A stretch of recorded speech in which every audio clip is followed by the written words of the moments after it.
Indian army rally भरती 2025 तर पहा इंडियन आर्मी रॅली भरतीचा आज पहिला दिवस होता। तर इंडियन आर्मी रॅली भरतीचा पेपर झाला आणि ह्या विद्यार्थ्यांचा जे पेपर या ठिकाणी झाला, माझ्या मित्राचा या ठिकाणी इंडियन आर्मी रॅली भरतीचा जो पेपर आहे याच्या म्हणजे एक्झाम सेंटरच्या अंदरची काय काय प्रोसेसिंग त्या ठिकाणी होती, त्याचबरोबर डॉक्युमेंट त्या ठिकाणी कोणकोणते लागून राहिले, त्याचबरोबर त्या ठिकाणी जीकेचे कोणते प्रश्न परीक्षेला विचारले गेले होते, त्याचबरोबर गणिताचे कोणते विचारले गेले होते, त्याचबरोबर बुद्धिमत्ता चाचणीचे कोणते प्रश्न विचारले गेले होते, त्याचबरोबर विज्ञानचे कोणकोणते प्रश्न परीक्षेला विचारले गेले होते।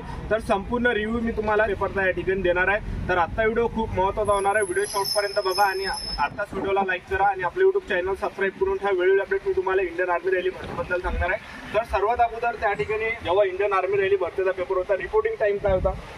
रिपोर्टिंग टाइम 7 वाजता होता। 7 वाजता आहे ना। आणि जेव्हा अंदर तुम्हाला जेव्हा सेंटरच्या अंदर घेतलं तर तेव्हा कोणकोणते डॉक्युमेंट तिथं चेक करून राहिले? आधार कार्ड किंवा मग कोणतं पण original ID proof, 2 passport size photo.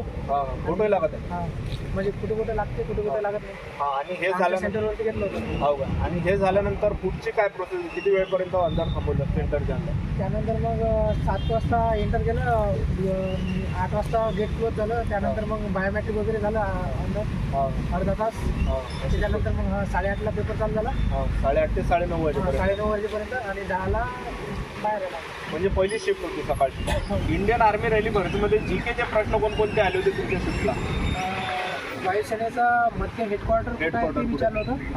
आणखी आपलं थल सेना दिवस कधी आहे म्हणजे इंडियन आर्मी 15 जानेवारी ते विचारलं होतं। आणि 2025 मध्ये SEBIचा अध्यक्ष कोण होता ते विचारलं होतं। आणखीन काँग्रेसची म्हणजे काँग्रेसचा बटवारा कधी झाला होता ते विचारलं होतं। आणि एक म्हणजे पॉलिटिक्स मध्ये विचारलं होतं की फौज अधिकार कोणकोणते आहेत ते विचारलं होतं। बस एवढे झाले। आणि जीकेचे कोणकोणते प्रश्न परीक्षेला विचारले गेले होते? जीकेचे विचारलं होतं काँग्रेसची म्हणजे बटवारा कधी झाला होता, कुठं झाला म्हणजे कुठं झाला होता ते विचारलं। आणि आसामचा लोकनृत्य कोणता आहे ते विचारला होता। अजून मॅथमध्ये पण विचारलं। मॅथचे गणिताचे कोणकोणते प्रश्न टॉपिक आले होते? गणिताचे आपले अवसर म्हणजे अवसर ॲव्हरेज आणि टाइम स्पीड अँड डिस्टन्स आला होता। किती येतात? 2 येतात? नाही, एकच आला होता। आणि रेशोचे आले होते कम से कम 2 प्रश्न। आणि आपले याचे कंपाऊंड इंटरेस्टचे आले होते। आणि आणखी डिस्टन्स वगैरे हे आले होते। आणि हे विचारलं होतं म्हणजे जास्त काही हार्ड नव्हतं मॅथ। रिजनिंगच्या ॲनालिसिसचा आला होता।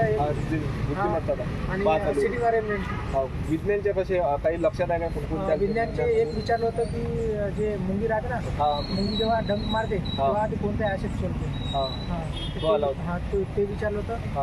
आणखीन मिररचे विचारलं होतं। म्हणजे जास्त काही हार्ड नाही लेवल। म्हणजे पेपर तरी एकदम सोपा होता की एकदम हार्ड होता? नाही, हार्ड नव्हता, एकदम इझी होता। इझी लेवल होती, मॉडरेट होतं। हो का? तरी किती अटेम्प्ट तुम्ही या ठिकाणी केले म्हणजे 50 पैकी? मी तरी सपोज म्हणजे तरी 40 तरी केले। ॲक्युरेट तरी 36च्या वर केले। मॅथ आउट ऑफ मारलं, मॅथ आणि रिजनिंग। आणि जीकेजीएस पण मारलं 15 म्हणजे 30 पैकी समजा 18पर्यंत मारलं। अशा प्रकारे म्हणजे पूर्ण प्रोसेस आहे। आणि एका दिवशी समजा किती पुरं येतात पेपर देण्यासाठी तुमच्या अंदाजाने? तरी अंदाज सपोज 400 450 म्हणजे एका शिफ्टला तरी 350 400। तर अशा प्रकारे जे इंडियन आर्मी रॅली भरतीचा हे काही प्रश्न या ठिकाणी पेपरला विचारले गेले होते। पेपरचा जो या ठिकाणी लेवल आहे तर एकदम सोपी आहे, म्हणजे एकदम हार्ड नाही आहे। तर आपल्याला त्या ठिकाणी घाबरायचं नाही। एक लक्षात ठेवा, आपल्याला पेपरला जाताना जे आपल्याला डॉक्युमेंट न्यायचे, आधार कार्ड सुद्धा न्यायचं आहे, त्याचबरोबर हॉल तिकीट आपल्याला ओरिजिनल न्यायचे, त्याचबरोबर 2 पासपोर्ट फोटो सुद्धा सोबत न्या। आणि पेन सुद्धा लागत आहे का अंदर?